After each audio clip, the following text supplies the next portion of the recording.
Erez, the only passenger crossing that remains open between Gaza and Israel.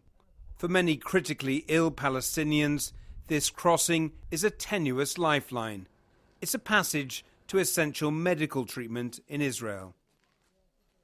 With Gaza blockaded, only a fortunate few are now able to get through here. Each day, several families turn up, hoping to collect their special travel permits. Permits that often mean the difference between life and death.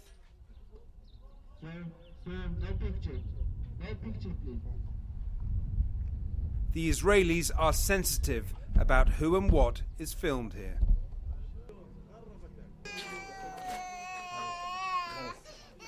These patients are desperate. According to the Israeli organization Physicians for Human Rights, patients from Gaza are increasingly asked to make an impossible choice: to become collaborators with Israeli intelligence or to remain in Gaza without medical treatment. Majed al-Mughalawi is crossing with his young daughter, who needs urgent treatment. He explains that a previous permit to get her to an Israeli hospital took 6 months to secure.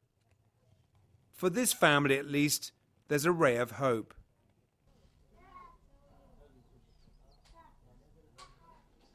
Not so for 27-year-old Khitam Fouad al-Bashar. She's suffering from a life-threatening anemic condition. She had received permission to be transferred to an Israeli hospital, but that was before the interrogation. وأنا ضليت نستنى أكثر من 3 ساعات. آخر شيء لما عبرت قعدت 3 ساعات هناك، 2 ساعات في التحقيق. قعدوا يسألونا عن الشباب وعن المقاومة وعن النهضة. حكيت لهم ما بعرفش حاجة، وأنا إلي 8 سنين بعاني يعني بتابع في المستشفى، و9 شهور كنت في المستشفى، يعني ما أطلعش بالمرة.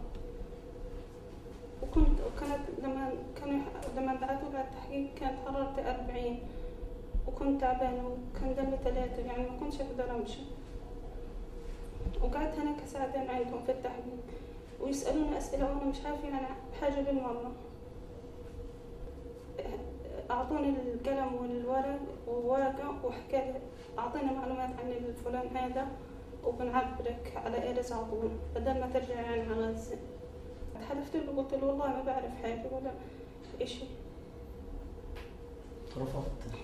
رفضت.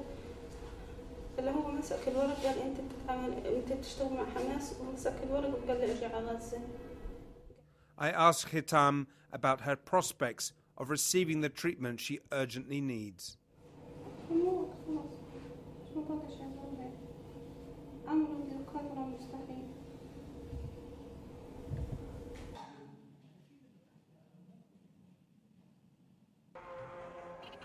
In Gaza, informers are used to gather information for Israel to help target militant leaders, including those from Hamas.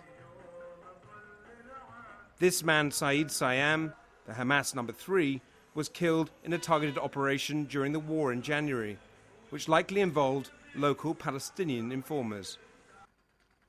Several of Gaza's hospitals have been badly damaged, and its medical services are in tatters.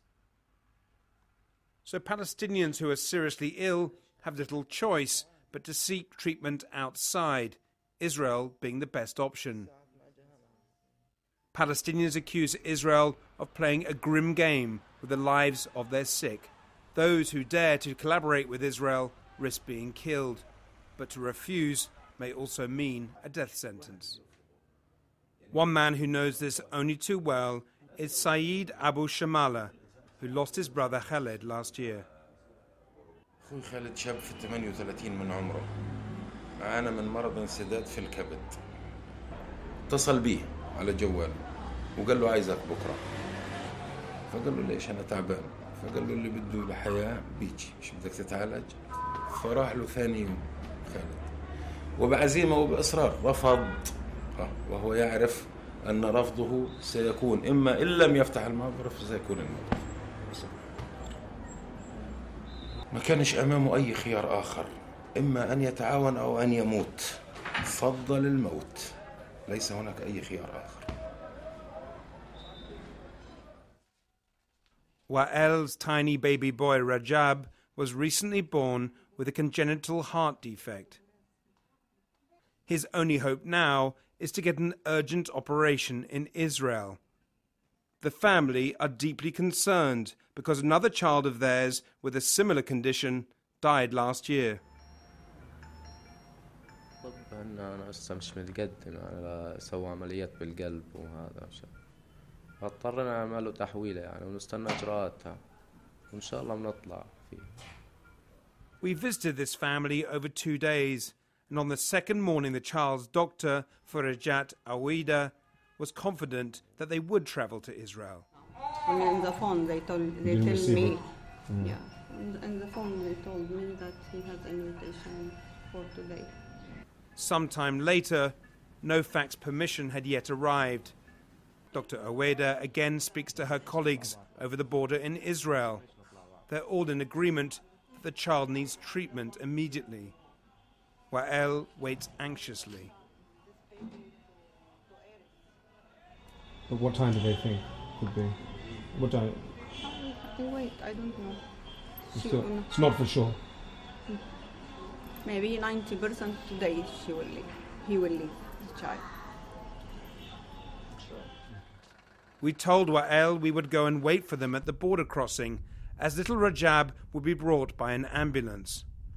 We waited and waited, but 2 hours later there was no sign of them. I asked my colleague to check what was happening.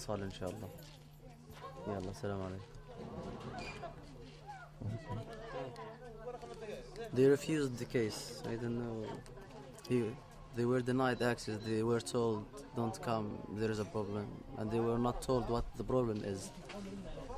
So he can't take the child into... Yeah, but the doctor told them she's gonna try again with the administration of the hospital to check what reasons are behind this. Was he upset? Yeah, very upset. He barely managed to speak up. Little Rajab did eventually manage to cross to Israel. But for hundreds left behind, there are no guarantees.